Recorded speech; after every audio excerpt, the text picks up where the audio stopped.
Ang sumunod na si Marco agad namang naging emosyonal nang makaharap ang babasahan ng kanyang sulat.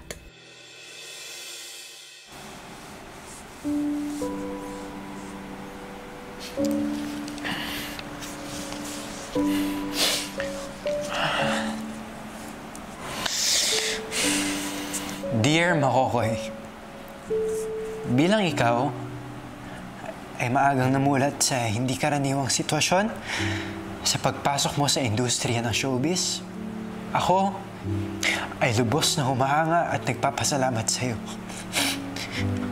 Ikaw ang dahilan sa kung sino ako ngayon.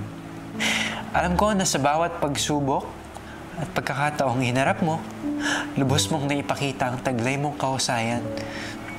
Sa pamamagitan ng magulang mo na lagi nandyan para sa'yo, marami ang napahanga mo.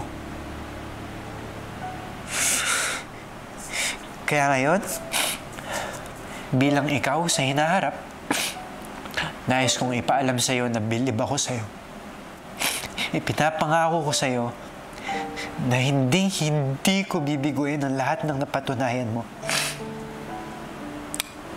Oo, inaamin kong may mga sandaling napapagod ako. Ngunit hindi ko ipagpapalit yun sa anumang natatamasa ako dahil sa kung paano mo ako binuo.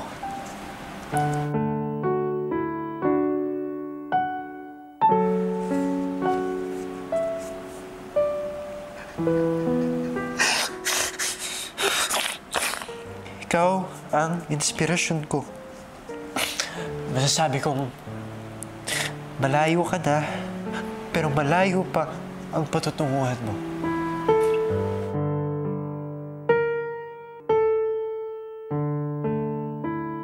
Tulad ni Marco na isang batang artista, sunod nang pumasok si Ashley sa espesyal na kwarto. Bruh. Ako po ba kuya yung espesyal na tao? Okay, I think this is it. My dearest Arwen, bata ka pa lang, mahilig ka ng magpasikat. Bibokid nga ang tawag sa'yo nila ate tuwing nagkukwento sila tungkol sa'yo. Naalala ko din na mahilig kang mag-record ng sarili sa laptop at umarte or kinakausap ang sarili. At hindi yun nagbago. Hanggang ngayon, ganun pa rin yung hilig mong gawin. Alam ko na hindi naging madali sa'yo ang lumaki ng walang ama sa kanyang piling. Alam ko na lagi mong tinatanong sa sarili mo kung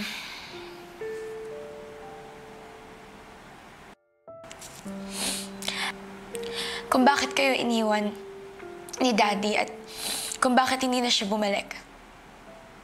Unti-unting napuno yung butas na yun ng pagmamahal galing sa pamilya mo.